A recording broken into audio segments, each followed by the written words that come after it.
रजोनिवृत्ति के बाद होने वाले रक्तस्राव की जांच हमें डॉक्टर से अवश्य करवानी चाहिए। कभी कभी ये किसी गंभीर बीमारी की तरफ संकेत कर सकता है। नमस्ते, मैं डॉक्टर अदिति गुप्ता, स्त्री रोग विशेषज्ञ, शिव ट्राइडेंट हॉस्पिटल। आज आपको रजोनिवृत्ति के बाद होने वाली ब्लीडिंग यानी पोस्ट मेनोपॉजल ब्लीडिंग के बारे में जानकारी दूंगी। रजोनिवृत्ति वह समय है जो अंतिम मासिक धर्म के बाद आता है। चूंकि अंतिम मासिक धर्म अनियमित हो सकता है, इसलिए रजोनिवृत्ति की पुष्टि अंतिम मासिक धर्म के 12 महीने के बाद करते हैं। इसके बाद यदि मरीज को रक्तस्राव या स्पॉटिंग होती है तो उसको हम पोस्ट मेनोपॉजल ब्लीडिंग बोलते हैं। रजोनिवृत्ति के बाद होने वाले रक्तस्राव की जांच हमें डॉक्टर से अवश्य करवानी चाहिए।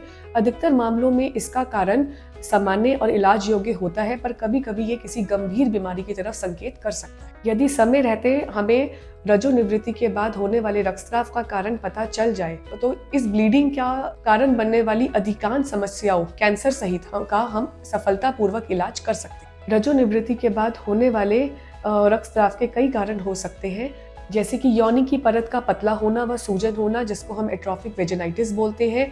गर्भाशय की परत का पतला होना, गर्भाशय ग्रीवा या गर्भाशय के अंदर गांठें होना, जिसको हम पॉलिप्स बोलते हैं, जो कि कैंसर युक्त नहीं होती।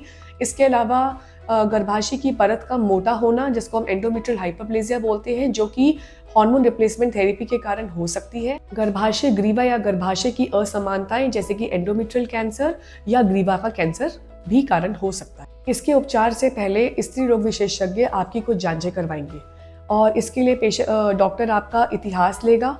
इसके अलावा डॉक्टर आपका सोनोग्राफी कराएगा, जिसमें कि गर्भाशय ग्रीवा, अंडाशय का तस्वीर लेते हैं। इसके अलावा हम पेशेंट की पैप स्मीयर करवाते हैं और हम पेशेंट की एंडोमेट्रियल बायोप्सी करते हैं, जिसमें कि हम गर्भाशय की परत को लेकर उसको बायोप्सी के लिए भेजते हैं। इसके इलाज के लिए दवाइयां व सर्जरी दोनों ही शामिल है। गर्भाशय और गर्भाशय ग्रीवा के संक्रमण का उपचार करने के लिए हम एंटीबायोटिक्स को यूज कर सकते हैं। योनि के सूखापन के लिए हम ईस्ट्रोजन क्रीम्स यूज करते हैं। गर्भाशय की अतिवृद्धि के उपचार के लिए हम प्रोजेस्टेरॉन, जो कि हम टैबलेट के वे में, इंट्रायूट्राइन डिवाइस के वे में यूज कर सकते हैं। गर्भाशय की परत की अतिवृद्धि को रोकने के लिए हम प्रोजेस्टेरॉन यूज कर सकते हैं, जो कि हम गोलियों के वे में, इंजेक्शंस के वे में, क्रीम के वे में या इंट्रायूट्राइन डिवाइस के वे में यूज कर सकते हैं। सर्जरीज में शामिल है हिस्ट्रोस्कोपी, जिसमें हम दूरबीन के वाया गर्भाशय ग्रीवा और उसकी परत को देखते हैं और परत का नमूना भी लेते हैं, और अगर कोई छोटी मोटी गांठें हों जैसे कि पॉलिप्स, उनका उपचार भी करते हैं।